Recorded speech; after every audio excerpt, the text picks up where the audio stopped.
ఏం బాధపడకండి. ఇప్పుడు అమ్మ ఆలోచన కూడా ఒకటే ఉంది. ఎందుకంటే ఇప్పుడు తన సిచ్యువేషన్ అలా ఉంది కాబట్టి నా కూతురికి కాళ్ళలో ఆపరేషన్ జరిగి తను కొంచెం క్యూర్ అయితే నన్ను మంచిగా చూసుకోగలుగుతుంది, నా కూతురు నా పక్కనే ఉండి ధైర్యంగా నడుస్తుంటుంది, నన్ను నడిపిస్తుంది అన్న ఉద్దేశం మీద అమ్మ ఆలోచన అదే ఉంది. నా కాలు బాగోయి నేను బతికి ప్రయోజనం ఉండదండి. మా అమ్మ లేకపోతే నేను ఉండలేమండి.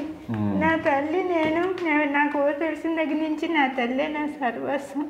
తండ్రి, తల్లి, స్నేహితురాలు, అక్క, అన్నీ చెల్లి అన్నీ మా అమ్మే. పసిపిల్ల లాంటిది మా అమ్మ. ఎవరికి తెలీదు.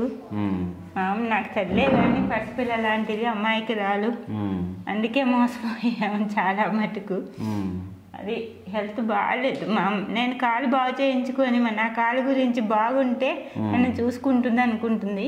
నా తల్లికి సీరియస్ అయ్యి బతకపోతే నేను కాలు బాగా ఏం ఉపయోగం లేదండి. మా అమ్మ కొంచెం కోలుకొని బాగుంటుంది, పర్వాలేదని ధైర్యం వస్తేనే నా కాలు గురించి ఆలోచించాలని నా ఇది.